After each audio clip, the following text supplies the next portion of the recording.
I am excited for this lift to be over so I can get home. Because my dad's making like 6.5 pounds worth of tenderloin, reverse seared. Oof, that is gonna be freaking sweet. But in the meantime, I'm gonna make sure to totally obliterate my legs such that when I get home and probably eat at least a pound of the beef, then it'll get put to a good cause, you know?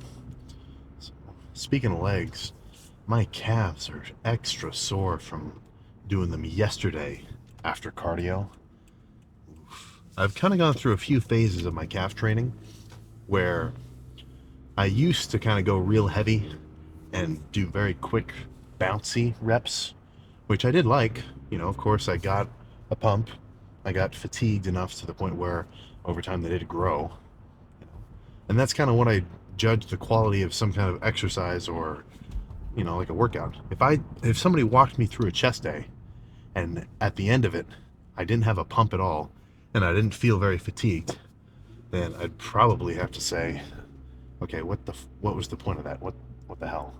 But let's say it was a very weird chest day, like I don't even know, maybe a ton of body weight stuff, or like maybe I don't know, just something which you would say, okay, I mean, I wouldn't usually do this, but whatever.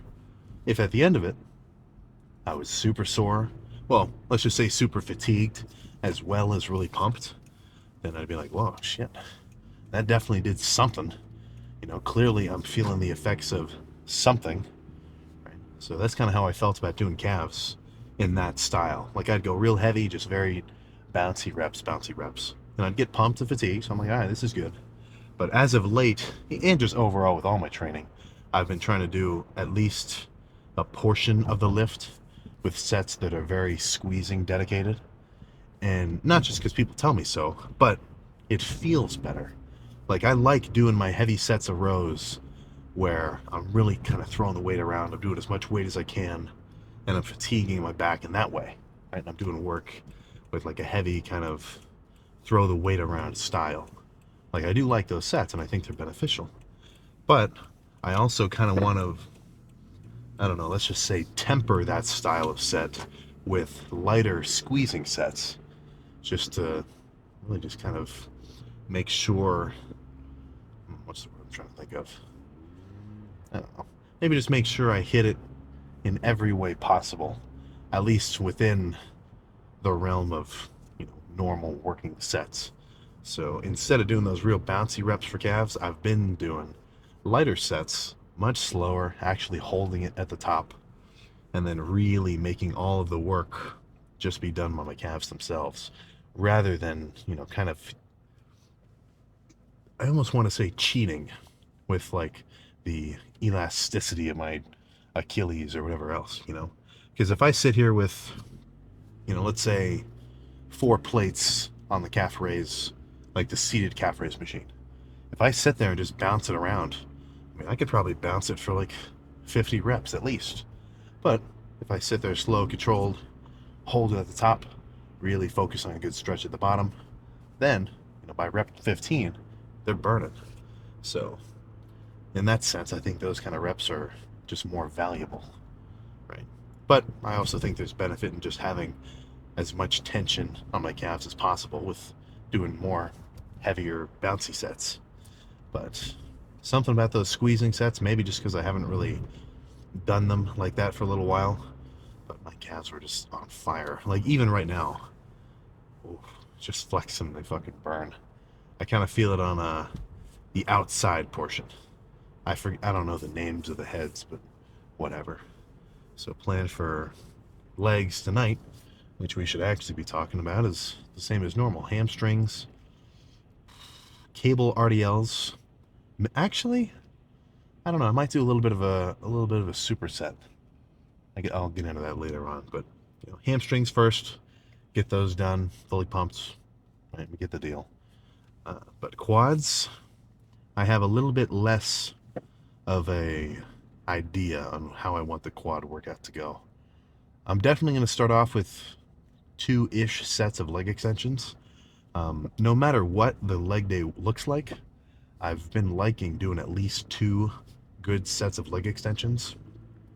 And that's sort of twofold. For one, after I do 2 really good sets of leg extensions, maybe, I mean, moderate weight squeezing style or the whole stack, really throw it around.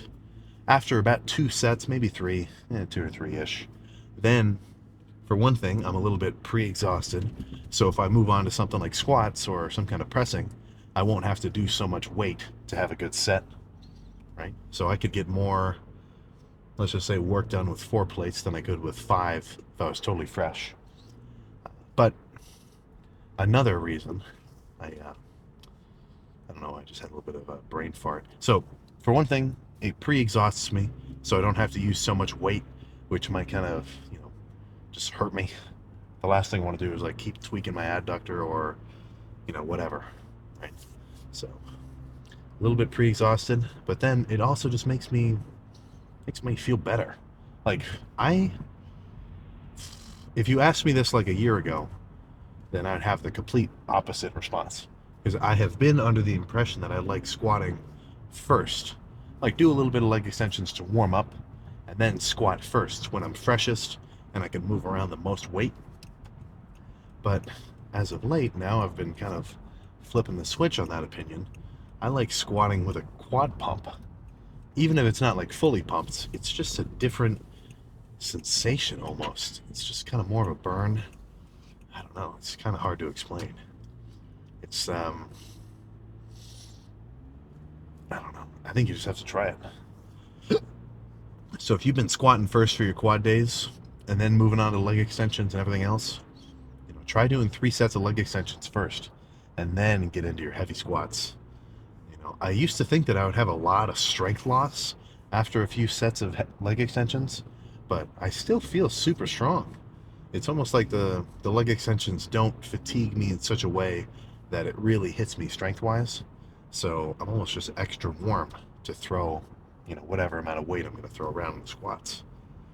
Last leg day, I tried doing Smith machine squats instead of barbell. I don't know why I did that. I think maybe just because the squat rack was taken, but it did not feel as good. Smith machine squats just don't hit the same as the barbell. I'm not sure if it was just because of that Smith machine or maybe like the foot placement I had, but the barbell squat, in terms of leg pressing, I don't think it's rivaled by any leg press or even pendulum squat or hack squat. I like hack squats, they're cool. And pendulum squats are pretty cool too. They are nice. Like I do like them. I'm not saying they're bad, but what I'm really trying to say is if I had to pick one pressing movement for quads, it's going to be barbell squats for sure.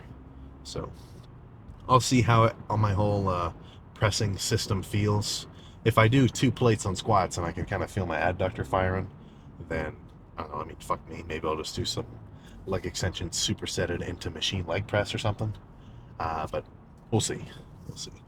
Quads, that's dessert. Right, I've got to get through the main course of hamstrings before I even think about it.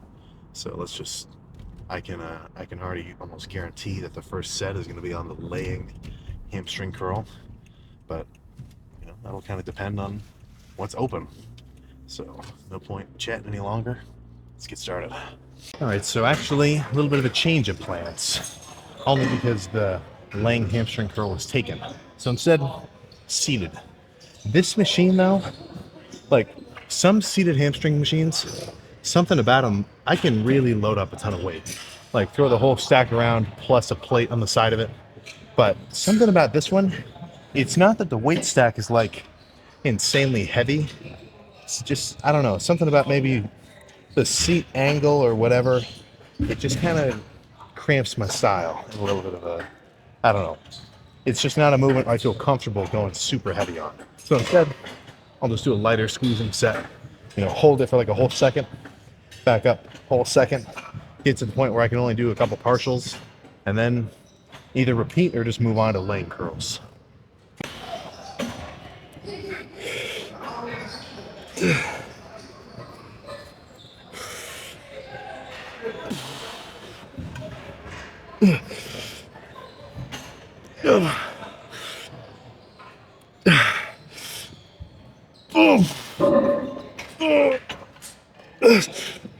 Okay.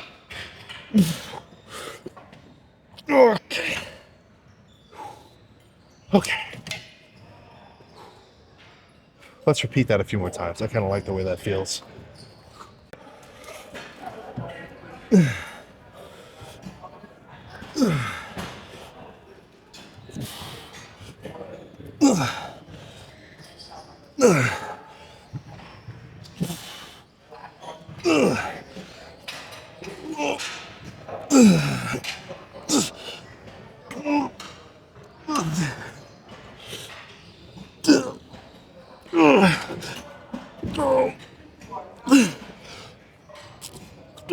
Okay.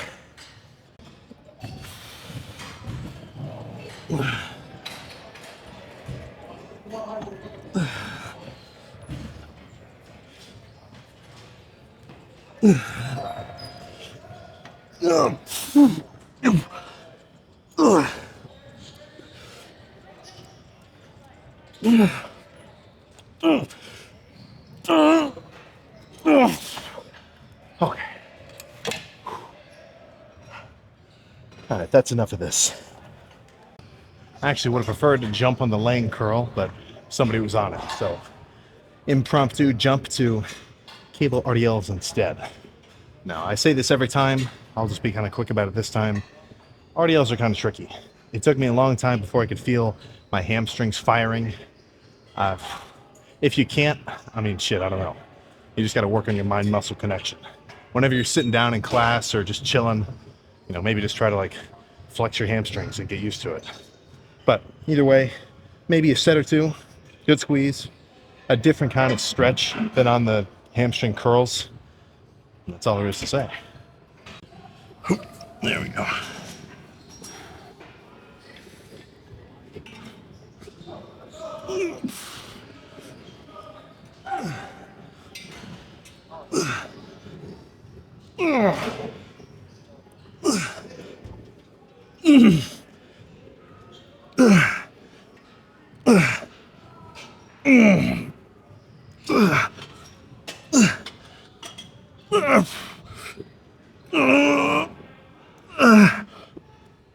Okay.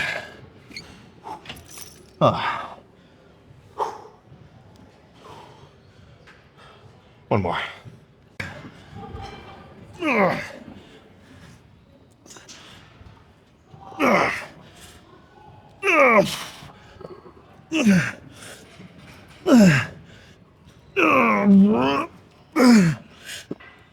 Okay. All right.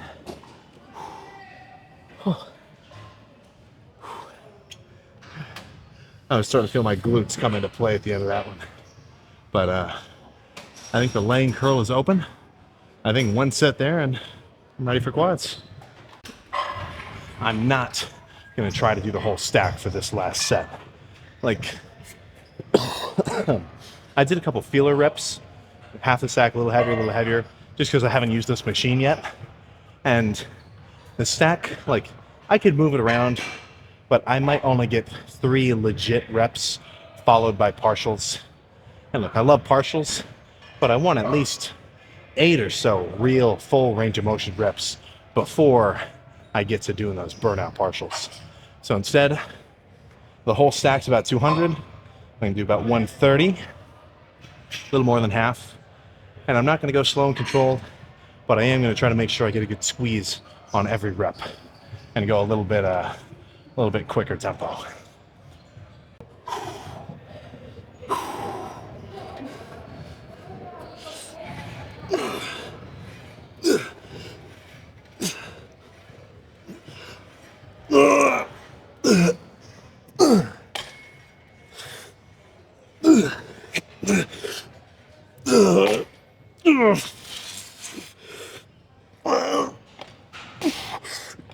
Okay. Okay. Oh my goodness. Hamstrings are done with that set. Let's go get nicely acquainted with the leg extension. All right, cue relatively light single leg extensions. So I'll just do one whole leg and then the other I'll go to, as hard as I can go. With the moderate weight, leg extensions get difficult in a very different way. Like for me, if I try to do the maximum amount of weight I could do for like 8 legit reps and then some partials, it's pretty easy for me to hit failure. But there's just a certain burning sensation you get from lighter leg extensions. Real kind of, maybe not even slow, but with a good squeeze on top. Like I'll get to rep 20 and I might have 15 more in the tank, but my quads will be burning so hard I'll want to just move on. So I'm trying to fight that, let's just call it mental weakness.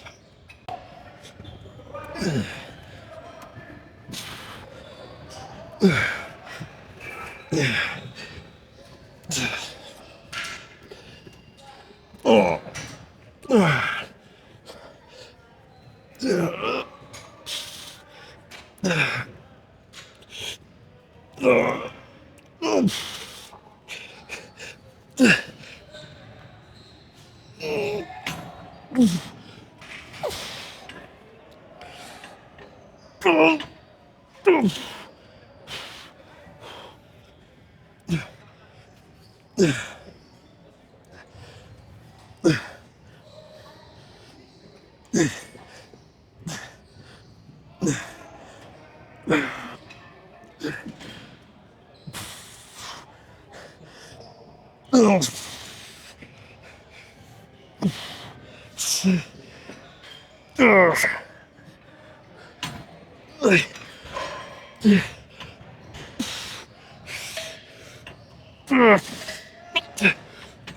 Okay.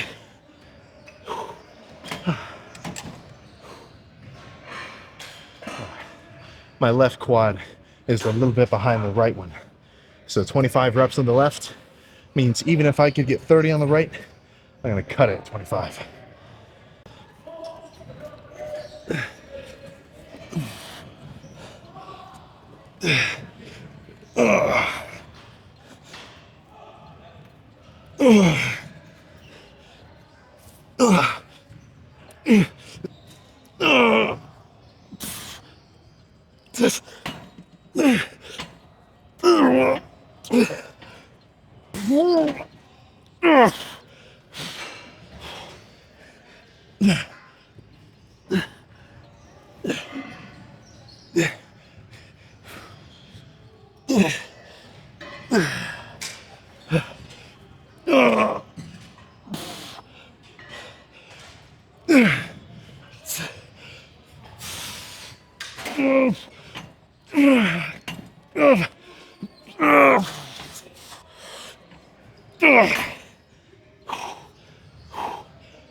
Okay. Fuck. You know what? Same thing, a little heavier. These feel really good today. Fuck.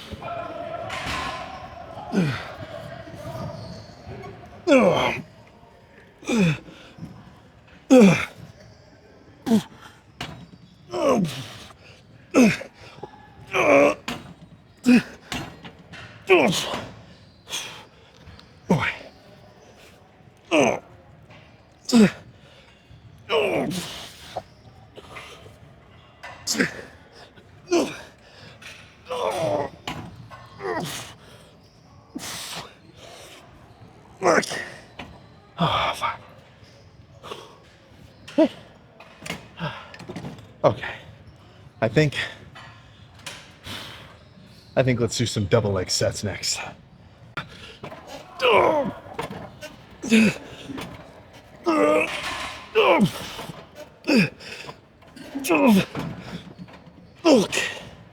Oh, fuck. All right. Oh, goodness. Whew. My right quad feels a little funky. Kind of like, I don't know, real deep kind of lateral, whatever. I think the Smith machines might have messed with me last leg day. I think it's probably going to be good to call it here. Still a good amount of quad work, but I can tell it's starting to feel a little bit sore in a bad way. So I probably have some kind of minor strain or something. And following any enlightened lifters, level 1 knowledge, if it hurts, don't do it. Let's go check the pump. That was still a good leg day, but anytime something feels off, I mean, look, maybe if something feels kind of funky, it's like a 10% chance you're fine and you push through it. But more likely than not, you're probably just doing more damage to whatever kind of minor thing you've got going on and making it worse and worse and worse. You know, the last thing I want to do is have my right quad be feel just a little funky up here for the whole bulk. So I think chill out quads. Let's see what the pump looks like. Whew. Just from being kind of big, I have developed a bit of a hobble. You know, when I walk, I kind of do a little back and forth like a fucking cowboy. And that gets even crazier when my legs are pumped. Like I felt like just walking down the hallway in here, I was really going back and fucking forth. Oh my goodness. But you don't need a runway walk to be a freak, so who cares? Let's see how they're looking after. I'd say quads today, I cut it just a bit early. Still, most of the work was done pump-wise, but not my gnarliest quad pump. Though hamstrings, that felt really good, especially those light squeezing sets in the beginning on the seated hamstring curl instead of the laying one. I like that a lot. It's been a while since I've done that machine, so maybe I gotta add it back into the routine. But let's see how these things are looking. I'll just take one pant leg out. I mean, that's some beef right there. Ooh. Yeah, that is way too much separation. I need to get softer, aka larger. But not a bad chunk of freaking muscle. Ooh, yeah. So I'm kind of feeling it right. Let's say probably 2 inches deeper than skin level right up here. I'm not exactly sure what the cause of that could be, but I need to chillax a little bit. If I'd still feel it on next leg days, well, on next leg day, then maybe quads, I might even just skip, let it kind of heal itself up. Or if it doesn't mess with me, just go real light on the leg extensions and just go for a pump, you know. If I, like last time I pulled my chest really bad, or no, I got a leg example. Around last Christmas time, I pulled my right hamstring real bad, close to the knee. I don't know which head, but it was not good. There was no more hamstrings done that day. There was no hamstrings done that week. But as soon as I sort of started to develop a little bit of strength, now, without hurting myself even more, of course, but once my hamstrings felt good enough to be able to do really light sets, not even squeezing that hard, but just sort of going through a motion, then I think the act of kind of, you know, pumping up an area that's injured with a little bit of extra blood, a little bit of extra nutrients, I think you're doing yourself a favor. Now, that does not mean if you like pulled your chest, then try to go straight into bench. Oh, if I get a pump, it'll heal up. No. Obviously, you know, use your best discretion. But I'm going to go pack up, do some adductors, and get in the car.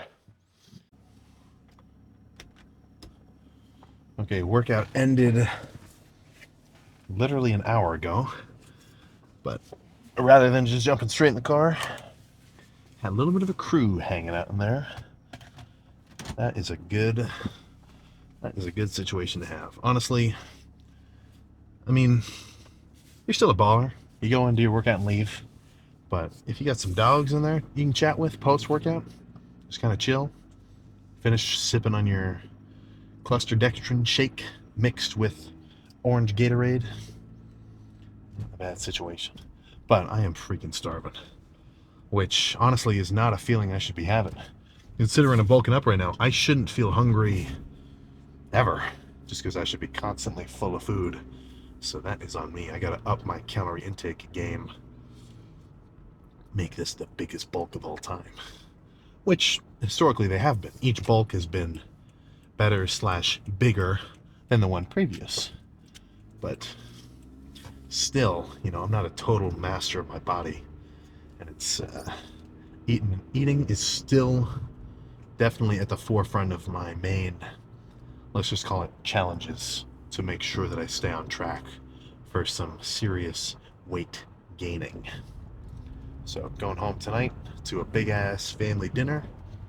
That's gonna do me well. Actually, by now it's probably in the fridge, but I'll just get everything back out and reheat it.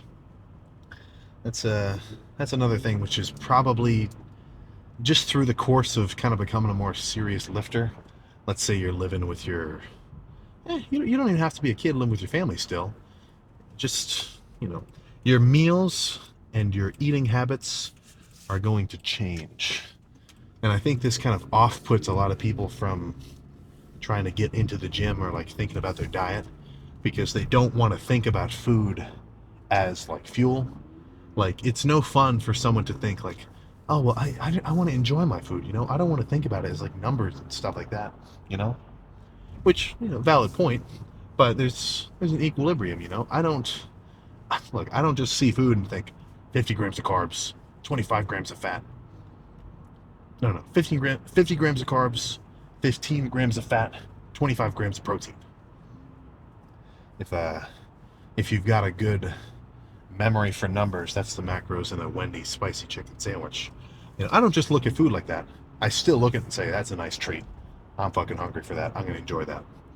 But in the scheme of, in the grand scheme of dieting and, eating food for the purpose of how it's going to affect your body's composition, aka eat a little bit less to lose body fat. Obviously, this is in a lifting context, so eat a bit more to gain muscle and gain a little bit of body fat. That's just the nature of the beast. You can't really beat that phenomenon. But the action of doing that, it seems like a chore. It seems like, oh, I don't want to deal with that, So I think people kind of need to, let's say you're uninitiated, or somebody who's uninitiated. They shouldn't try to think about changing their diet as one of the first things that they're changing in their routine to get into the gym. The first thing you should be focused on, and this is me kind of just talking to the demographic of totally new lifters. And if you know a guy who's kind of like on the teetering on whether or not he's going to start lifting, maybe you can tell him some of this. But don't think that they have to jump straight to like tracking every macro and like every gram of protein and every little snack and like they don't have to optimize that yet. Before you've gotten into the gym at all, then what do you think you should change? You should just get in there, get comfortable with the space. So as a new lifter, I'm not going to tell somebody to start tracking their macros. I'm not going to tell them to, I might tell them to maybe try to eat a little bit more protein, just in general. Maybe drink a protein shake or something. Like, nothing crazy. But just get into the gym on a consistent basis. And that doesn't mean just, show up out of nowhere, right? You might not know what to do. So either, I feel like there's two scenarios, or maybe three. Two of them are pretty normal. One of them I think is maybe a little crazier. I think the two that are pretty normal for the beginner to get into the gym, they got some buddies who go, and they go with them. They kind of get taken under their wing. They get shown all sorts of stuff, right? I've done that before. I brought a crew into the gym, and we've all kind of followed the same written out routine and stuff like that, which is pretty easy because you kind of have somebody to show you what to do, give you a little bit of tips on like how to do things and what works, or maybe not even what works, but just like how to do it. Like do a curl like this, do a lat pull down like this, just random stuff like that. And to the complete beginner, that is very valuable. Or let's say you're going in solo, but you watch a ton of workout videos beforehand. And that's the best way to learn anything nowadays. Just look up a YouTube video on how to do it.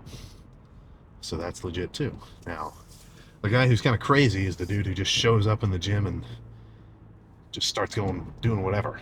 Completely uninitiated, never touched a weight before, just copying everybody else. I guess maybe it's not that crazy, but I don't know if that's the best way to go about it, right? It's definitely in your best interest to kind of be mentored in a way to get a good starting, let's just call it a baseline of training. Now that could be from your buddies or just watching videos. And then after a while of that, like I feel like the first 3 months or so, maybe even shorter than that, it's almost like a litmus test for whether or not you're going to stick with it and you're actually gonna go crazy, or if you're just gonna be like, oh, this sucks, I'm not into this at all. Which, I'm not saying that's wrong. If it's not your thing, then whatever. But I'd say after 3 months of like consistent lifting, let's say you got somebody into it and they're actually going, however many days a week that their routine is on a consistent basis, no skipping, going hard, watching some Athlete X and just random bodybuilders workout videos that they like, and maybe they're getting into some real science with Renaissance periodization and fucking hell, why am I forgetting his name now? Yeah, whatever. But let's say you're getting into it. 3 months go by. Now, are you tired of it? You're just done. You don't want to do it, or are you legit? So let's say you're into it. I want to keep doing this for a very long time. This is scratching an itch that I've had, and this is perfect. This is my new thing. Maybe not forever, but let's just Jesus. It's too late to turn left on that red light. But let's say that's your thing. You've been lifting for a while. You want to make some legit progress.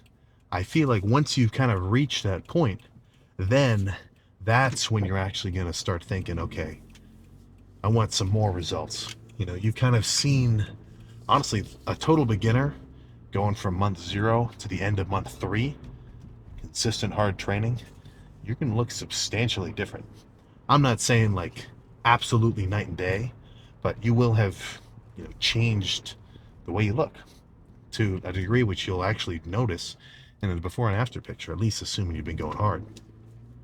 And that tangible result will probably motivate you to want to look at your macros, to want to make sure you hit your protein every day so that you're getting enough amino acids into your system to, adequately recover the muscle you've broken down, or, make sure you hit enough calories to be in a surplus to actually gain weight. You're going to get a bathroom scale, hop on every morning, plug it into a Google Sheets, and like plot your weight changes over time, and like, oh crap, my weight's kind of plateaued. I guess I got to eat some more food, like stuff like that. So it's not like a prerequisite. It's not a prerequisite to actually getting into the gym, but I think once you're in there for long enough, it's just going to become something that you're going to want to do. If you get into any kind of freaking hobby, you don't want to just start with fucking beginner shit. If you want to learn how to play the guitar, you're probably not going to want to buy a $2,000 Gibson out of nowhere. You're probably going to buy a scrappy Stratocaster. I thought there was a deer in the...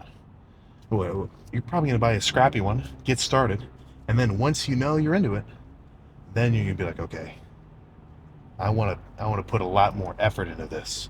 I want to get real serious. So if you catch my drift there, that's kind of my, maybe let's just say, observation of how you'll sort of progress over time. You'll probably eventually get into like really fine details about sets and splits and whatever else, and seeing what works for you, and new whatever, right? Over time, you're going to want to improve your, what's the word I'm trying to think of? Maybe not stimulus, but let's just say over time, the more that you want results, the more you're going to try to optimize and improve your routine to get them. So that's something that's just going to come with time. So maybe if you haven't really been focusing on tracking your macros, you might just kind of have to internalize somehow that doing all these little extra things outside of the gym play a major role on your performance in the gym. If today I just woke up and maybe had some fucking Cheez-Its or something, or just ate random food, didn't even think about it, and then went to the gym, definitely didn't eat, like, let's say I didn't drink enough water, had no electrolytes, I probably wouldn't have had as good of a lift as I did, right? Because instead of doing that, I made sure I had a ton of carbs, a good amount of protein from some eggs, a little bit of ground beef, ton of electrolytes and water, very well hydrated and rested. Like, it's just going to make sense. I said this a little while ago. Proper preparation prevents poor pumps. And I stand behind that 100%. And that matters because in a progress context, the better workouts you're going to have, the better stimulation you're going to be putting on all your muscles all over the place. Then you go home and you get your ideally like 9 hours of sleep a night. That's a world I want to live in, where I can get 9 hours every night without fail. Uh, let's just say I'm working on it. But, get my sleep, rest up, recover, wake up, and do it again. And even though that process is monotonous, even though this is like a years upon years, honestly, probably multiple decades long thing, right? Even though it's the same shit every day, right? You're still working towards, uh, I don't even want to say a greater end goal, but you're actually just making progress. Somebody who's trying to climb a mountain probably isn't complaining that he keeps, taking steps over and over and over again. Oh, I just keep taking these steps. I don't feel like I'm getting anywhere. Right? But over time, right, he's getting higher and higher up. So take with that what you will. I feel like I was getting a little gnarly with the metaphors, but it was good enough. So next quad day, or next leg day, I might back off a little bit depending on how they feel. And I think after I eat, I might do an Epsom salt bath. I forget what the chemical is, magnesium something, but that always makes me feel pretty good. So eat your food, enjoy your time off if you do have any time off. Train hard. There's nothing else to say. Oh, there is something else to say, but I won't say it. You already know. You already know what I'm going to say. All right, I'll see you next time.